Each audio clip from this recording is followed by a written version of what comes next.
బడ్డీ కాల్ జంగ్ అని ఒక సైకియాట్రిస్ట్ అండ్ సైకోథెరపిస్ట్. తర్వాత సద్గురు మీకు తెలిసి ఉంటుంది. ఓషో వీళ్ళందరూ కూడా ఒక కామన్ ఫిలాసఫీ షేర్ చేస్తారు. అదేంటంటే మెమరీ అనే ఒక పదం వాడతారు, కర్మ అనే ఒక పదం వాడతారు, పర్సనాలిటీ అనే ఒక పదం వాడతారు. ప్రతి ఒక్క పర్సన్ పుట్టినప్పుడు కామన్గానే ఉంటాడు, కానీ ఆడు పెరిగే సమాజము ఆడేం అవ్వాలో డిసైడ్ చేస్తుంది.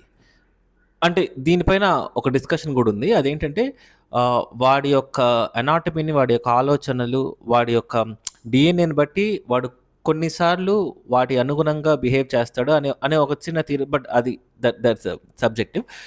పాయింట్ ఏంటంటే వాడు పెరిగే క్రమంలో వాడి టీచర్స్ కానీ, పేరెంట్స్ కానీ వాడికి ఏం చెప్తారో వాడు అదే నేర్చుకుంటాడు. ఇప్పుడు మన ఆంధ్రాలో ఇంజినీరింగ్, డాక్టర్ తప్ప వేరే ఏది కూడా చూస్ చేసుకోవడానికి స్టూడెంట్ ఇష్టపడ్డు. ఎందుకంటే ఆడికేం తెలీదు. ఆడు తెలుసుకునే లోపలే నువ్వైతే ఇంజనీర్ అవ్వాలి లేదా డాక్టర్ అవ్వాలి అని ఆడి బ్రెయిన్‌లో ఇంజెక్ట్ చేస్తారు. దానివల్ల ఏమవుతదంటే వాడు చేయాలనుకునేటివి అన్నీ సాధించినప్పటికీ వాడు ఒక డిస్సాటిస్ఫాక్షన్‌లో, ఒక వెలితిలోనే ఆడి జీవితాన్ని పూర్తి చేసేస్తాడు. సో, లైఫ్ అనేది it's not about achieving the things. It's not about discovering. It's about eliminating. అంటే మనకి తెలియకుండా మన పైన ఇంజెక్ట్ చేసిన ప్రిన్సిపల్స్‌ని, టీచింగ్స్‌ని మనం కాన్షియస్‌గా జడ్జ్ చేసుకొని నాకు కావాల్సింది ఇది కాదు. నేను ఇది కాదు. So, I am a different person. మీకు కావాల్సింది అదే అయ్యుండొచ్చు. కానీ అది వాళ్ళు చెప్పిన దాని వల్ల కాదు గదా!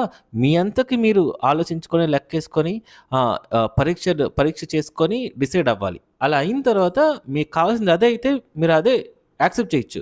కానీ మీకు కావాల్సింది అదో కాదో మిమ్మల్ని మీరు సెల్ఫ్ టెస్ట్ చేసుకునే ప్రాసెస్ ఉంది గదా! That is what life is all about. అంటే ఒక పీరియడ్ ఆఫ్ టైంలో మీకు అన్నీ ఉన్నప్పటికీ you will be a slave. ఎవడో కన్న కలని నెరవేర్చడానికి మీరు జీవితాంతం కష్టపడతారు.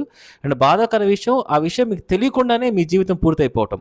సో, మీరు ఎప్పుడైతే మీలో ఉన్న వేరే వాళ్ళు ఇంజెక్ట్ చేసిన ఆ మెమరీని డిలీట్ చేసుకొని మీకేం కావాలో డిసైడ్ అయ్యి ఆ డెసిషన్ తీసుకుంటారో అప్పుడు మీ లైఫ్ స్టార్ట్ అవుతది. కొంచెం కాంప్లికేటెడ్‌గా ఉంటది. బట్ అర్థం అవుతది.